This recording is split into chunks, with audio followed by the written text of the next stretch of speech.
Salam Çinarə, hər vaxtınız xeyir olsun. Elə vurguladığınız kimi son günlərdə insanların WhatsApp hesablarına giriş hallarının sayı artıb. Yəni icazəsiz girişdən söhbət gedir burada. Elə bundan bağlı elektron təhlükəsizlik xidməti də xəbərdarlıq ünvanladı və insanların telefonuna da bundan bağlı bildiriş göndərildi.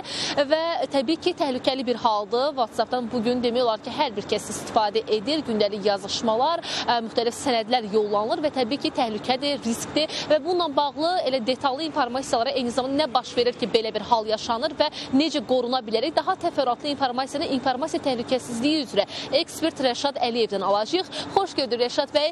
Təfərrüatları buyurun sizdən eşitək, suallara cavabı. Ümumiyyətlə qısa bir şey deyək ki, yəni hər hansı bir WhatsApp hesabı siz telefonunuzu aktiv etmək üçün nə edirsiniz? Yəni standart ardıcılıq var da, telefon nömrəsini əlavə edirsiniz və ondan sonra sizə SMS-lə PIN kod gəlir və o PIN kodu təsdiq edib, yəni əlavə edib o öz nömrənizi, yəni artıq həmin o WhatsApp-ı aktiv etmiş olursunuz.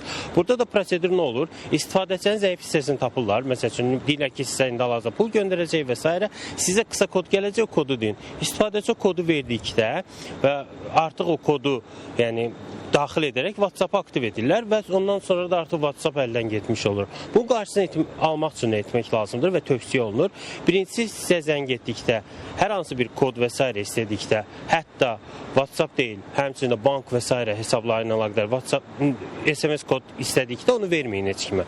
Bu bir. İkincisi ki, əgər WhatsApp ilə əlaqədardirsə, bunun qarşısını almaq üçün ikinci onu iki tərəfli two-step authentication deyirlər. Yəni ki, siz öz hesabınızı iki tərəfli təhlükəsizlik tədbirləri görmüş olsunuz. Bu vaxtda sizin o WhatsApp hətta kiməsə keçdikdə o mesajları oxumaq üçün ondan ikinci PIN kod istəyir. O PIN kod da sizə aid olduğuna görə onu artıq verməmiş olaraq, yəni ki, onun qarşısını almış olarsınız. Bu tərəfdən artıq sizin hesabınız iki tərəfli qorunmuş olur. Yəni tövsiyə olunur ki, PIN koddan başqa, yəni two-step authentication aktiv etmək tövsiyə olunur.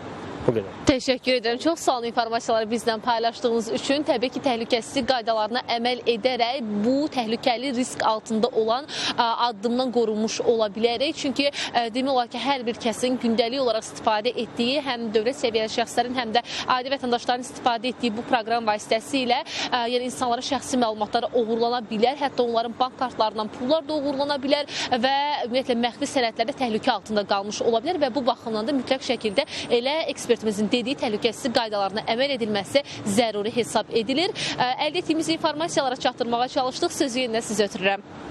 Təşəkkürümü bildirirəm. Rəqsanə məlumatları bizimlə bölüşdüyün üçün bir daha hansı təhlükəsizlik tədbirlərinə riayət edilməlidir? Bu haqda danışıldı.